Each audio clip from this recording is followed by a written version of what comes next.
తాకట్టులో ఉన్న బంగారాన్ని విడిపించి ఆ రోజు ఆన్లైన్ రేటుకే మేము కొంటాం. Sharma gold company. నమస్తే, వెల్కమ్ టు సుమన్ టీవీ. నేను మీ యామ్ని. ప్రస్తుతం మనతో ఉన్నారు ప్రముఖ జ్యోతిష వాస్తు పండితులు గజానంద్ స్వామి గారు ఉన్నారు. గురుగారితో మాట్లాడి మనకున్న సందేహాలు అనేది అడిగి తెలుసుకుందాం.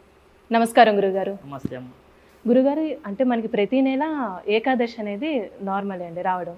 అయితే ఇప్పుడు మనకి ఈ నెల మనకి మోహిని ఏకాదశి రాబోతుంది కాబట్టి ఆ ఏకాదశికి సంబంధించిన విశిష్టత మాకు తెలియచేయండి. సహజంగా అయితే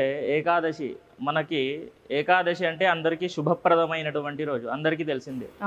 కాకపోతే ఇప్పుడు రాబోయే 19 మే 2024 ఆదివారం రోజు వచ్చేటటువంటి ఏకాదశి చాలా విశేషమైనటువంటిది. ఎందుకు అని అంటే మోహిని ఏకాదశి. మీరు ఎన్ని పాపాలు చేసుకున్నా సరే, అంటే డైలీ మనం నిత్య పాపాలు అంటే ఇప్పుడు సపోజ్ నడుచుకుంటూ వెళ్తున్నాం అనుకోండి, కాళ్ళ కింద ఏదో ఒకటి చీమ ఏదో ఒకటి చనిపోతుంది.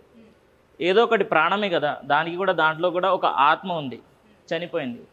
ఆ రకంగా మనకు ఆ యొక్క పుణ్య పాపాలు చేసుకుంటూ ఉంటాం డైలీ, తెలుసో తెలియకను. అటువంటి పాపాల నుండి మనం బయటపడాలి అని అంటే ఈ యొక్క మోహిని ఏకాదశి అనేటటువంటిది చాలా విశేషమైనటువంటిది. కాబట్టి ఈ యొక్క రోజున ప్రతి ఒక్కరు కూడా విష్ణు భగవంతుణ్ణి ఆరాధించాలి.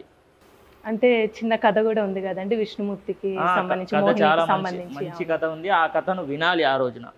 విని ఇంకా మంత్రం అనేటటువంటిది ఉంది, విష్ణు సహస్రనామాలు చదువుకోవాలి ఆ రోజున. చాలా విశేషంగా ఫలితాలు ఉంటాయి.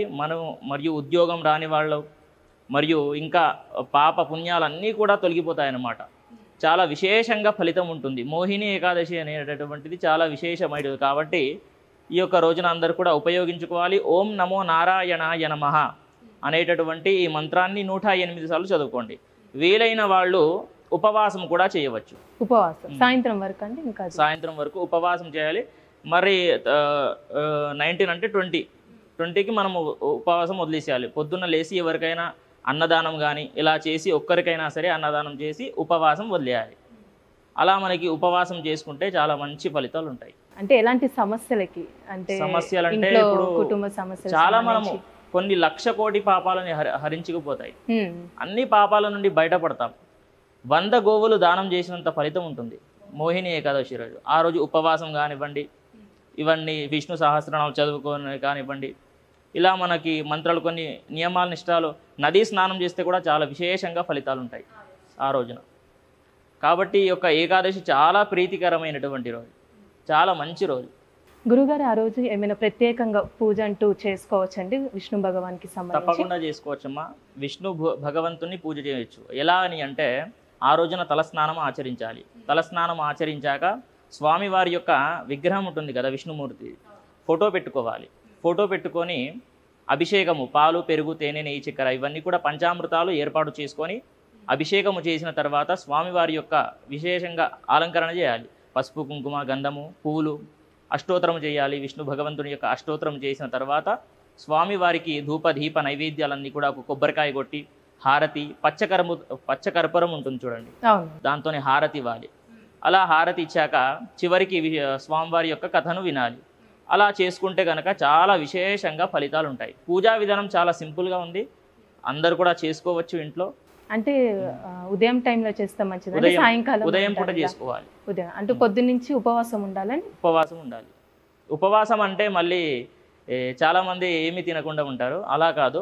భగవంతుని దగ్గర పాలు తీసుకోవచ్చు, ఫ్రూట్స్ తీసుకోవచ్చు, ఇలా ఇవన్నీ కూడా తీసుకొని స్వామివారి దగ్గర ఉపవాసం చేయాలి. కానీ ఏమీ తినకుండా అలానే ఉండిపోతే మాత్రం అది కరెక్ట్ కాదు.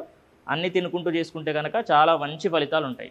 ఎందుకు అని అంటే చాలామంది ఏం తినకుండా అలానే ఉపవాసం ఉండి, నీళ్లు కూడా తాగకుండా అలానే ఉండి ఏదేదో చేస్తారు, కానీ అది కరెక్ట్ కాదు. ఏదైనా సరే చేసేది ఉంటే ఫ్రూట్స్ తినాలి, పాలు త్రాగండి. తాగి ఇవన్నీ కూడా చేసి భగవంతుని దగ్గర మనస్సు పెట్టి చేయాలి. మనస్సు పెట్టి చేస్తే ఏదైనా సరే విశేషంగా ఫలితం ఉంటుంది. చాలా మంచి ఫలితాలు ఉంటాయి. ఒక్కసారి ట్రై అయితే చేయండి, చేసి చూడండి, మీకే అర్థమవుతుంది. చాలా చక్కగా తెలియజేశారండి, మాకు ధన్యవాదాలండి.